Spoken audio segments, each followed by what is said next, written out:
Hi friends, I am Dr. Meenakshi Sauta. I am director at Cloud9 Hospitals, Gurgaon. Cloud9 Hospital is basically a obs and gynae hospital. We deal with deliveries and we deal with diseases of the women. Today I will be speaking to you something about healthy eating in pregnancy for women. So I will not be trying to talk to you about how many calories and how many proteins and how many carbohydrates, but I would like to tell you about how you should balance your diet. So whenever you make a plate full for yourself or whenever you try to balance your meal for the day, you should make sure that there are some carbohydrates included, some proteins included, some dairy products included, and some fruits and vegetables included for vitamins. So when we look at essential vitamins or essential nutrients, most of it we get from fruits and vegetables like vitamin C, vitamin B complex, folic acid. Green leafy vegetables are full of folic acid. Vitamin C you get from fruits, citrus fruits like oranges and lemons and anar, beetroot.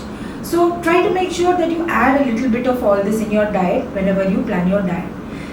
When we come to carbohydrates when you have breads, your chapati, your rice. So although it is said that your pregnancy diet should include more of proteins and less of carbohydrates still form a very essential part of your diet. So make sure that at least one portion of every meal is carbohydrates. The third thing we need to see is proteins. So proteins come for non-vegetarians from eggs, from meat, from fish, from chicken, roasted preferably, not fried. Meat generally should be avoided in pregnancy. Mutton, you should focus more on chicken and fish. Fish gives you lots of omega-3 fatty acids, which is good for the brain development of the baby, which prevents preterm labor, which prevents a lot of other things, and gives you a lot of nutrition for the pregnancy. Then we focus on proteins for vegetarians, which comes from sprouts, kala chana, chole, rajma, paneer. So all these in small portions should be included in the diet of a pregnant woman. The last thing is dairy. So dairy products, we have to focus on only one thing. We require about 1000 milligrams of calcium every day. So usually 500 milligram is given through a supplement, a tablet supplement, but we should try to ensure that another portion of 500 milligrams we get from our diet. Diet is dairy like cheese, paneer, milk. Right? Some people are not able to take milk properly, so they should have a lot of curd in their diet. Lots of paneer and curd together combines and gives you enough of calcium in your diet. So friends, remember that whenever we are creating a diet plan for a pregnancy for yourself, for example, I am pregnant, I am creating a diet plan for myself, I should make sure that there is a portion of each of these things in my diet. Maybe say 2 portions of fruits, 1 portion of carbohydrate, 1 portion of the protein substances, and some dairy products should be included. With dairy products, we should be careful about one thing. We should avoid unpasteurized dairy foods. In the sense that whatever dairy product you are picking up from the counter, you should check whether it has been properly pasteurized or not.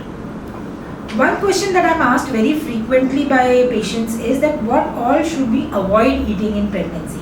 There are a lot of myths surrounding this, but just to summarize, basically try to make sure that you don't have anything that is undercooked or raw, because raw foods will contain a lot of bacteria like salmonella and listeria.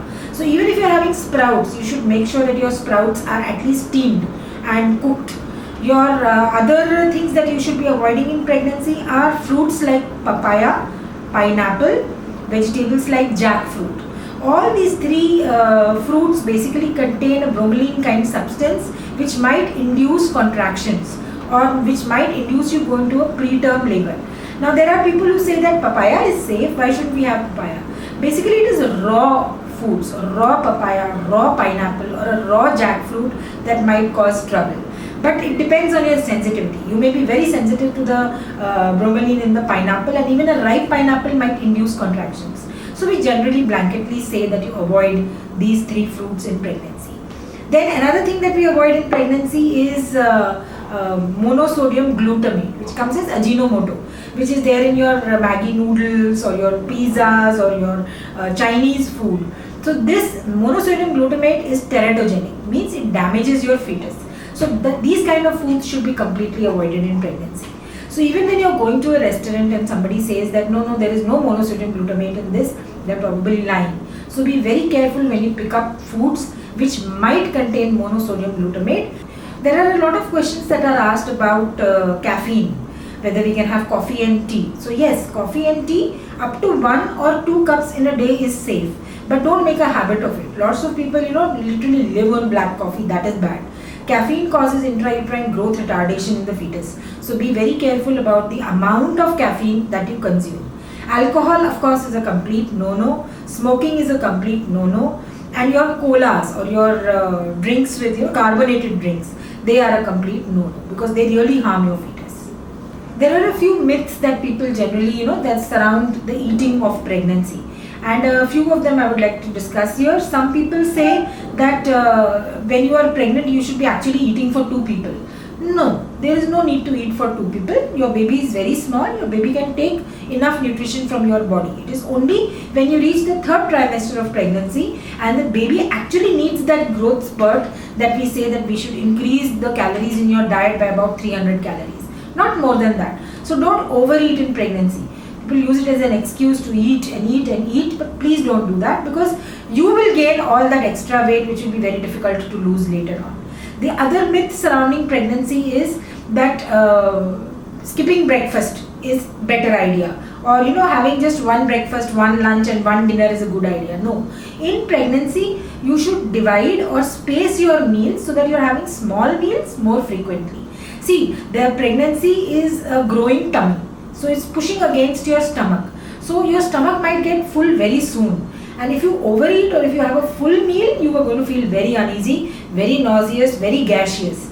But if you have small frequent meals every 2 hours, if you try to have some, like maybe a slice of bread with butter, or if you have a plate of fruit, or if you have some sprouts, or if you have a chapati with a little dal and sabji, so that is good. Small frequent meals should be the go in pregnancy. And as you enter your 3rd trimester, maybe you can increase your diet by about 300 calories. Usually the 2nd and the 3rd trimester is very comfortable for eating because by then the feeling of nausea, vomiting and everything has gone away. So you are comfortable trying out different kinds of foods and eating different kinds of foods. The 1st trimester is the most difficult. And to control your nausea and vomiting in the 3rd trimester, here are a few tips. 1, try to have foods which do not have an odor.